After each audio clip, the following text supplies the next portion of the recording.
भी हुआ था उसके दौरान मैं अपने साथियों के साथ, अपनी फैमिली और अपने करीबी साथियों के साथ मैं गया था उसको अटेंड करने के लिए, जिस चीज़ को लेके जा सका था, पॉसिबल था।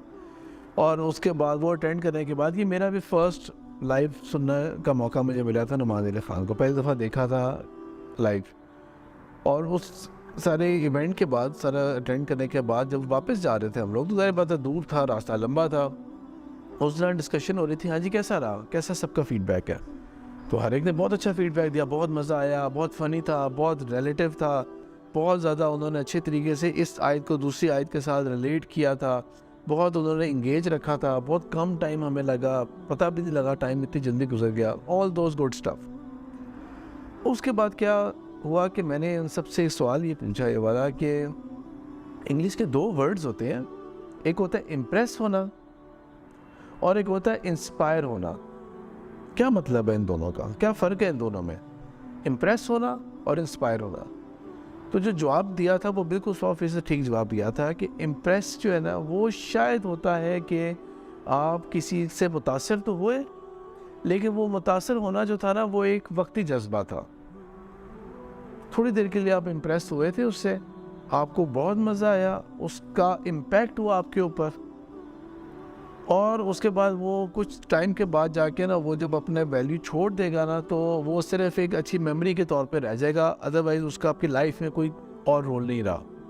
वो एक दिन का वाक़या था बस, कि एक दिन आप गए थे और 2-3 घंटे का अटेंड किया था और बहुत अच्छा था, और बातें भी भूल चुके होंगे कि बातें क्या थी उसके अंदर। इंस्पायर होना वो होता है कि आपने उस चीज़ का असर लिया, और ऐसे असर लिया उसका कि उसने आपकी ज़िंदगी के अंदर एक हलचल मचा दी और उसने आपकी ज़िंदगी को बदल दिया।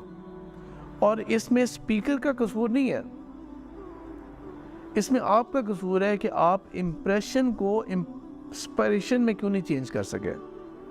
जिस चीज़ ने आपको इम्प्रेस किया था उसको आप इंस्पायरेशन के लेवल तक क्यों नहीं लेके जा सके।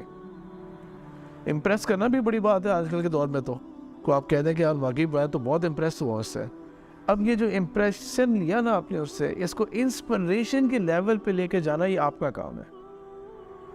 अगर आप नहीं लेके जाएंगे ना तो भूल जाएंगे आप, वो जज्बा भी चला गया, वो सब कुछ चला गया, आप कहेंगे हाँ यार बस बड़ा अच्छा वाक़या था। ये बिल्कुल उसी तरह ही होगा कि किसी से जाके पूछो कि यार उम्रा कैसा था, यार मज़ा आ गया था, उफ किस कदर दिल को लगी थी वो बातें, और कितना अच्छा जो है ना रूहानी वो था, और ये और वो सब बातें सारी फीलिंग्स बता के, और वो इम्प्रेस तो बहुत होके आ गए, लेकिन हफ्ता 10 दिन 20 दिन और अब मस्जिद में नमाज़ें पढ़ना भी छोड़ दिया उसने, अपने मोहल्ले में वापस आए जब अपने नेबरहुड में, और नमाज़ें पढ़ना भी छोड़ दें। तो आपने ख़ुद नहीं मेंटेन रखा उस चीज़ को। लाइकवाइज यहाँ पर मैंने एग्जांपल ये दी थी कि अगर आपने इंस्पिरेशन के लेवल तक अगर आपने करना है ना ऐसे, मेक एन एफर्ट। अब घर जाके भूल मत जाना ऐसे। अब आप सोचें कि आपने क्या करना है इसके लिए। अभी तो कोर्स चल रहा है, दोबारा जाए और लोगों को लेके आए।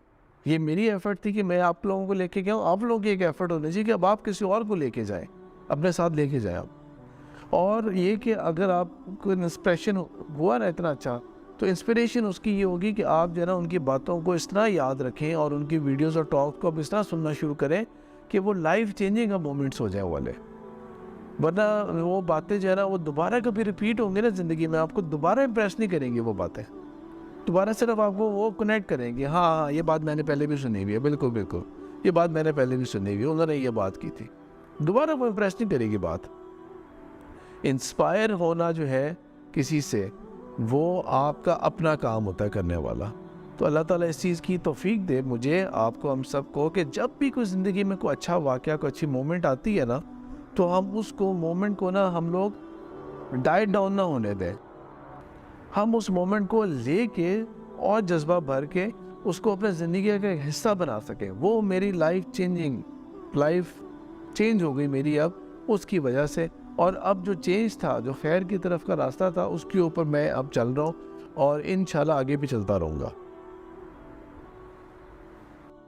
दीन की बात फैलाना सदक़े जारिया है। सवाब की नीयत से वीडियो को शेयर जरूर कीजिए। जज़ाकल्लाह।